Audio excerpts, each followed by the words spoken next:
ಸಖತ್ ಖಾರ, ಬಣ್ಣ ಮತ್ತು ರುಚಿ ಆಚಿ ಚಿಲ್ಲಿ ಪೌಡರ್.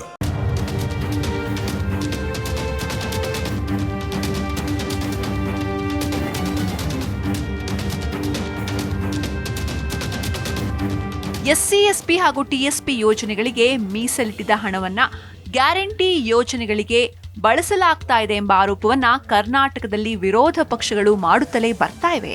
ಇದಕ್ಕೆ ತಿರುಗೇಟು ನೀಡ್ತಾ ಇದ್ದ ಆಡಳಿತ ಸಚಿವರು, ನಾಯಕರು ನಾವು ಎಸ್ಸಿ, ಎಸ್ಪಿ ಹಾಗೂ ಟಿಎಸ್ಪಿ ಹಣವನ್ನ ಬಳಕೆ ಮಾಡ್ತಿಲ್ಲ ಅಂತ ಹೇಳ್ತಾ ಇದ್ರು.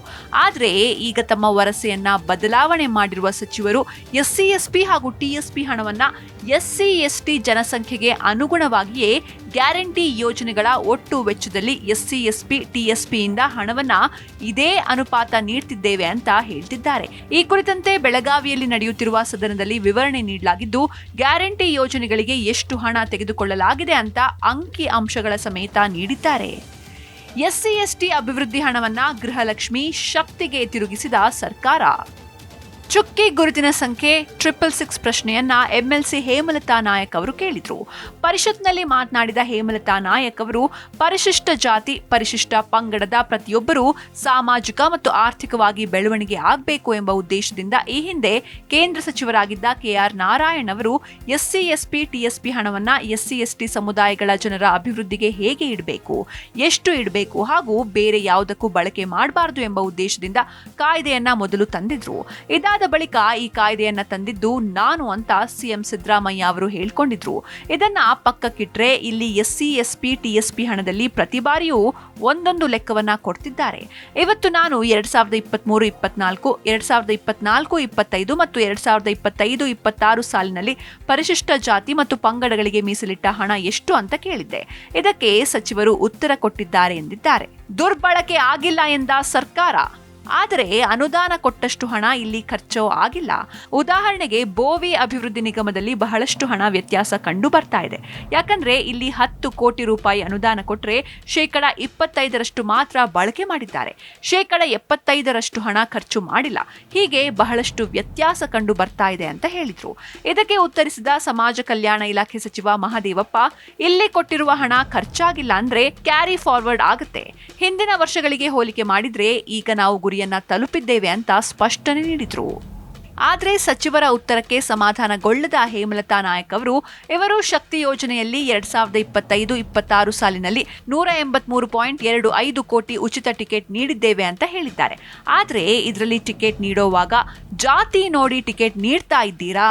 ಇದರಲ್ಲಿ ಎಸ್ಸಿ, ಎಸ್ಪಿ, ಟಿಎಸ್ಪಿ ಹೇಗೆ ಬರುತ್ತೆ ಅಂತ ಪ್ರಶ್ನಿಸಿದ್ರು. ಎಂತಹ ಯೋಜನೆಗಳಿಗೆ ಖರ್ಚು ಮಾಡುವ ಬದಲು ಭೂಮಿಯೇ ಇಲ್ಲದ ಎಷ್ಟು ಮಂದಿ ಇದ್ದಾರೆ, ಅಂತಹ ಜನರಿಗೆ ಭೂಮಿ ಕೊಟ್ಟರೆ ಅನುಕೂಲ ಆಗುತ್ತೆ. ಯುವಕರಿಗೆ ಉದ್ಯೋಗ ನೀಡಲು, ವಾಹನ ಖರೀದಿ ಮಾಡಲು ಸಹಾಯಧನ ನೀಡ್ತಾ ಇದ್ವಿ. ಆದ್ರೆ ಈ ವರ್ಷ ಆ ಹಣವನ್ನೇ ಬಿಡುಗಡೆ ಮಾಡಿಲ್ಲ ಅಂತ ಸದನದ ಗಮನಕ್ಕೆ ತಂದ್ರು.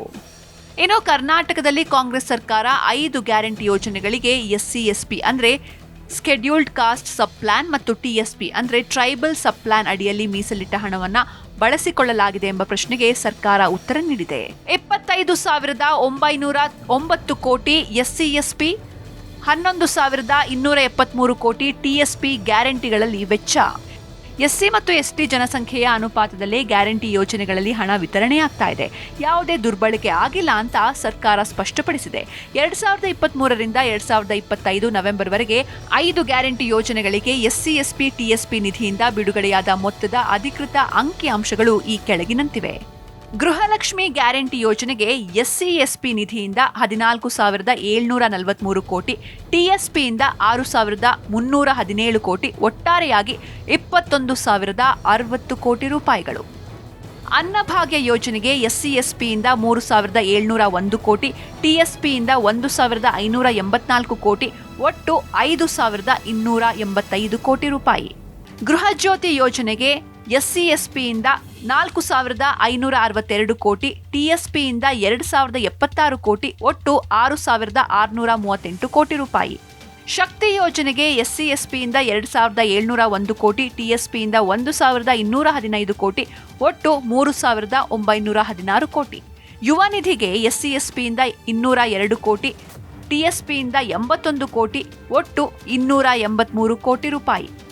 ಒಟ್ಟು SC/SPಯಿಂದ ಯೋಜನೆಗಳಿಗೆ 25,909 ಕೋಟಿ ರೂಪಾಯಿ, TSPಯಿಂದ 11,273 ಕೋಟಿ ರೂಪಾಯಿ, ಒಟ್ಟು 37,182 ಕೋಟಿ ರೂಪಾಯಿಗಳು.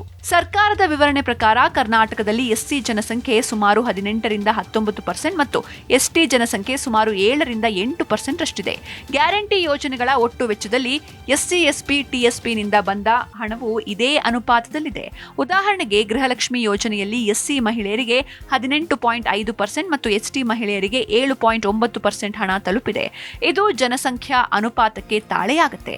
ಆದ್ದರಿಂದ ದುರ್ಬಳಕೆ ಆರೋಪ ಸತ್ಯಕ್ಕೆ ದೂರವಾಗಿದೆ ಅಂತ ಸರ್ಕಾರ ತಿಳಿಸಿದೆ. ಆದರೆ ವಿಪಕ್ಷಗಳು ಈ ಅಂಕಿಅಂಶಗಳನ್ನು ಪ್ರಶ್ನಿಸ್ತಾ ಇದ್ದು SC/ST ಅಭಿವೃದ್ಧಿಗೆ ಮೀಸಲಿಟ್ಟ ಹಣವನ್ನ ಸಾಮಾನ್ಯ ಗ್ಯಾರಂಟಿ ಯೋಜನೆಗಳಿಗೆ ಡೈವರ್ಟ್ ಮಾಡಲಾಗಿದೆ ಅಂತ ಆರೋಪಿಸಿವೆ. ಈ ವಿಷಯ ಇದೀಗ ರಾಜ್ಯ ರಾಜಕಾರಣದಲ್ಲಿ ತೀವ್ರ ಚರ್ಚೆಗೆ ಗ್ರಾಸವಾಗಿದೆ.